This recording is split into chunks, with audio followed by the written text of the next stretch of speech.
नमस्कार मित्रों, मैं आर के स्टडी पॉइंट से आज मैं आपके लिए सीटेट तथा टेट में पूछे जाने वाले अधिगम से संबंधित कुछ महत्वपूर्ण नियम एवं सिद्धांतों को लेकर आया हूँ।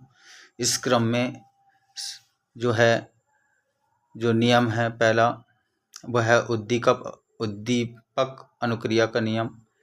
उद्दीपक अनुक्रिया का नियम ये बहुत ज़्यादा पूछा जाता है, टेट सीटेट दोनों में पूछा जाता है।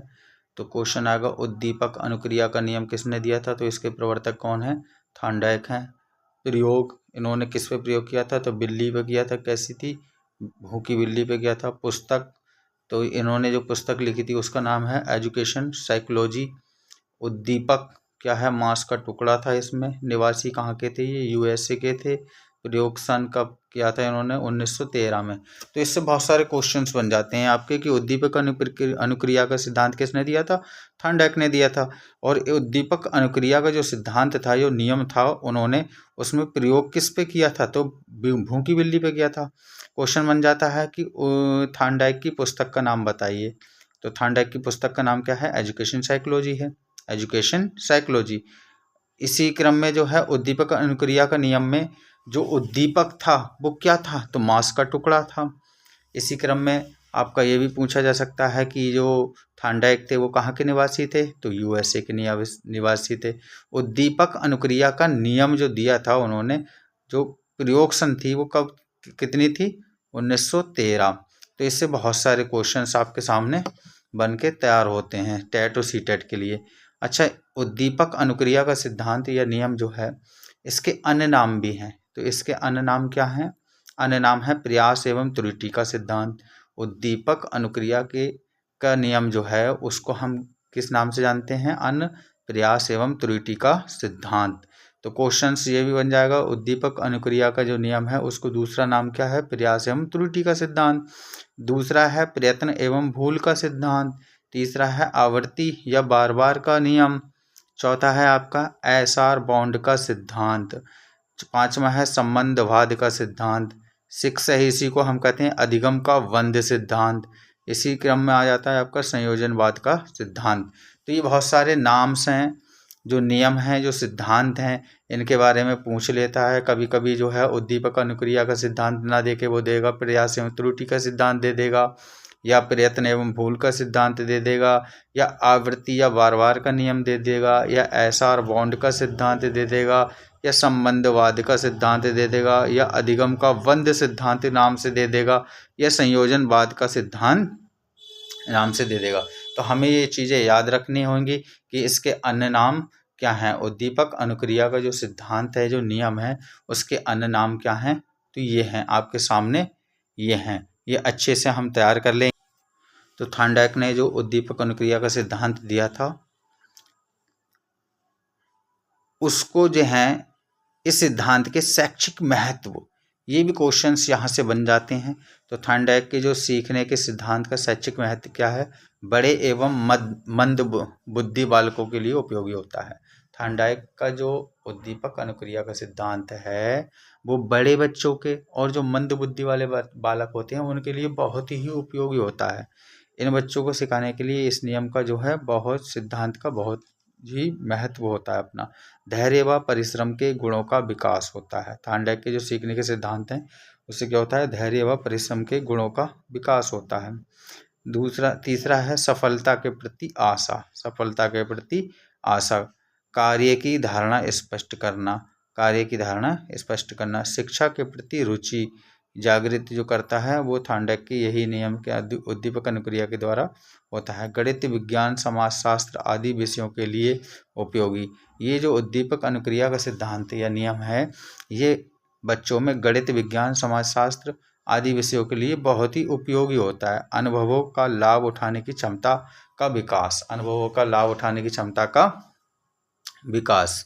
इसी में आप जाता है आपका नेक्स्ट जो सिद्धांत है पुनर्वलन या प्रवलन का सिद्धांत। पुनर्वलन ये मोस्ट इम्पोर्टेंट है। सीटेट और टेट में बहुत ज़्यादा मात्रा में ये पूछे जाते हैं इससे संबंधित क्वेश्चंस। तो इसके जो प्रवर्तक हैं वो CL हल हैं। प्रवर्तक कौन है? CL हल। पुनर्वलन या प्रबलन का सिद्धांत क्वेश्चन आ जाएगा, किसने दिया? तो CL हल ने दिया था। ये निवासी कहाँ के थे? ये भी USA के निवासी थे। नोट, इन्होंने ये सिद्धांत थॉर्नडाइक व पावलोव पद्धति पर दिया था। इसमें हमें इतना याद रखना होगा कि इन्होंने ये सिद्धांत दिया था, ये थॉर्नडाइक व पावलोव पद्धति पर ही दिया था। सन 1913 में अपनी पुस्तक प्रिंसिपल बिहेवियर में ये सिद्धांत दिया था। कौन सा सिद्धांत? पुनर्वलन एवं प्रबलन का सिद्धांत जो है ये उन्होंने अपनी पुस्तक 1915 में अपनी पुस्तक प्रिंसिपल बिहेवियर में ये सिद्धांत दिया था। तो क्वेश्चंस बन जाता है कि CL हल के द्वारा जो CL हल की जो पुस्तक है उसका नाम क्या है? प्रिंसिपल बिहेवियर है। ठीक है। एजुकेशन साइकोलॉजी किस पुस्तक किसकी है? वो आपकी जो थी थॉर्नडाइक की थी। और पुनर्वलन और प्रबलन का सिद्धांत किसने दिया? तो CL हल ने दिया था। ये कहाँ के निवासी थे? USA के निवासी थे। इनकी पुस्तक का नाम क्या था? प्रिंसिपल बिहेवियर था। और इन्होंने अपनी पुस्तक का जो विमोचन किया था वो कब किया था? 1915 में किया था। ठीक है। ये सिद्धांत दिया था। ये सिद्धांत क्या है? किस पे ज़्यादा जोर देता है? तो आवश्यकता पर बल देता है। क्या पे बल देता है? आवश्यकता भी। ये सिद्धांत आवश्यकता पर बल देता है। प्रयोग इन्होंने जो CL हल ने जो प्रयोग किया था वो क्या पे किया था? बिल्ली एवं चूहे पे किया था। बिल्ली एवं चूहे पे।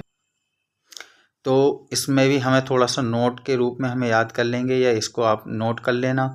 स्किनर ने CL हल के इस सिद्धांत को अधिगम का सर्वश्रेष्ठ सिद्धांत बताया। तो क्वेश्चन आ जाता है, स्किनर ने CL हल के किस सिद्धांत को अधिगम का सर्वश्रेष्ठ सिद्धांत बताया? तो आपका पुनर्वलन या आपका प्रबलन का नियम, ठीक है, को बताया। क्योंकि ये आवश्यकता व प्रेरणा पर बल देता है, इसीलिए विद्यार्थियों को प्रेरित करके बढ़ाया जा सकता है। तो इस क्वेश्चंस के द्वारा हम क्या है, इसके द्वारा हम बच्चों को, इस नियम के द्वारा हम बच्चों को क्या कर सकते हैं? प्रेरित कर सकते हैं। क्या करते हैं? प्रेरित। तो CL हल के द्वारा जो सिद्धांत दिया गया था वो जो है अधिगम का सर्वश्रेष्ठ सिद्धांत बताया। किसने बताया था? स्किनर ने बताया था। तो उपनाम, तो जो CL हल का जो आपका पुनर्वलन या प्रबलन का जो सिद्धांत है उसको अन्य नामों से भी जानते हैं। तो इसमें कुछ नाम इस प्रकार हैं। ये सिद्धांत जो है प्रबलन के रूप नाम से भी आ सकता है। ये सिद्धांत अंतर्नोदन न्यूनता का सिद्धांत भी आ सकता है। ये सिद्धांत मोस्ट इम्पोर्टेंट है, ये सबलीकरण का सिद्धांत। तो इसी को हम सबलीकरण का सिद्धांत भी कहते हैं। इस नाम से बहुत ज़्यादा पूछा जाता है CTET में कि सबलीकरण का सिद्धांत किसने दिया था? तो ये आपका CL हल ने दिया था। इसको यथार्थ अधिगम का सिद्धांत भी कहते हैं। ये याद रखना है हमें। यथार्थ है, सबलीकरण का सिद्धांत, ये तो हमें याद रखना पड़ेगा। इसी में आता है सतत अधिगम का सिद्धांत और क्रमबद्ध अधिगम का सिद्धांत, चालक न्यूनता का सिद्धांत। तो इसमें जो अन्य नाम से आएगा तो ज़्यादातर ये होता है आपका सबलीकरण के सिद्धांत के नाम से ही पूछा जाता है। शैक्षिक महत्व, तो जो CL हल हैं उनका जो प्रबलन का नियम है, यह सबलीकरण का सिद्धांत है, वो उसके शैक्षिक महत्व क्या है? तो एक बार हम समझ लेते हैं इसको। बालकों को प्रेरित किया जाता है। देखो ये मेन शब्द आया प्रेरित करना, तो बालकों को प्रेरित किया जाता है। ये सिद्धांत पाठ्यक्रम बनाते समय विद्यार्थियों की आवश्यकता पर बल देता है। ये विद्यार्थियों की जो आवश्यकता है उस पर बल देने के लिए जो है ये सिद्धांत बहुत ही महत्वपूर्ण है। पुरस्कार व दंड की व्यवस्था और प्रेरणा देना, इस सिद्धांत के द्वारा क्या है, बच्चों को पुरस्कार एवं दंड की व्यवस्था भी दी गई थी। उद्देश्य एवं लक्ष्य स्पष्ट होते हैं इससे। और ये सिद्धांत कक्षा में पढ़ाए जाने वाले प्रकरणों के उद्देश्यों को स्पष्ट करने पर बल देता। तो मैं समझता हूँ आज मैंने आपको अधिगम से संबंधित 2 सिद्धांत या नियम बताए हैं। एक है उद्दीपक अनुक्रिया का सिद्धांत, इसके प्रवर्तक कौन है? थॉर्नडाइक हैं। इन्होंने प्रयोग भूखी बिल्ली पे किया था। पुस्तक का नाम इनकी अगर पूछता है तो एजुकेशन साइकोलॉजी हो गया। उद्दीपक जो है मांस का टुकड़ा हो जाता है। निवासी USA है। प्रयोग सन इनकी 1913 है। इसके जो अन्य नाम थे मैंने आपको मेन बता ही दिए हैं। प्रयास एवं त्रुटि का सिद्धांत, प्रयत्न एवं भूल का सिद्धांत, आवृत्ति या बार बार का सिद्धांत, SR बॉन्ड का सिद्धांत, संबंधवाद का सिद्धांत, अधिगम का वंद्य सिद्धांत, संयोजनवाद का सिद्धांत। तो इसमें मेन जो है ज़्यादातर पूछा जाता है प्रयास एवं त्रुटि का सिद्धांत, या प्रयत्न एवं भूल का सिद्धांत, या एसआर बॉन्ड का सिद्धांत। इसी क्रम में मैंने अधिगम से संबंधित एक अन्य जो है सिद्धांत के बारे में आपको बताया है आज, पुनर्बलन या प्रबलन का सिद्धांत। इसके प्रवर्तक CL हल हैं, ये भी USA के ही थे, और इन्होंने जो है थॉर्नडाइक और पावलोव की जो पद्धति थी उसी पर ये सिद्धांत दिए थे। इन्होंने जो प्रयोग किया था वो 1915 में किया था। इनकी पुस्तक का नाम प्रिंसिपल बिहेवियर, ये बहुत ज़्यादा पूछा जाता है टेट के एग्ज़ाम में कि प्रिंसिपल बिहेवियर नामक पुस्तक के जो लेखक हैं वो कौन मनोवैज्ञानिक हैं, तो CL हल हैं। इनके सिद्धांत जो हैं, इनके सिद्धांत काय पे जोर देते हैं या किस आवश्यकता पर बल देते हैं, किस पे, आवश्यकता पर। इन्होंने प्रयोग किस पे किया था, बिल्ली या चूहे पे किया था। इसके साथ ही साथ इन्होंने इनके इस नियम या सिद्धांत को स्किनर ने अधिगम का सर्वश्रेष्ठ सिद्धांत नाम बताया गया था। इनके उपनाम जो है प्रबलन का नियम भी आ सकता है, या फिर सिद्धांत पूछ लेते हैं अंतर्नोद न्यूनता का सिद्धांत, और सबसे ज़्यादा पूछा जाता है ये सबलीकरण का सिद्धांत। इसके नाम से ये बहुत ज़्यादा पूछा जाता है। तो मैं समझता हूँ आपको ये दोनों ही सिद्धांत या नियम आपको अच्छे से समझ में आ गए होंगे। अगर मेरी वीडियो अच्छी लगी हो और मेरे द्वारा जो नियम या सिद्धांतों को समझाने का मेथड आपको समझ में आया हो, अच्छा लगा हो, तो लाइक एंड शेयर ज़रूर करें। धन्यवाद।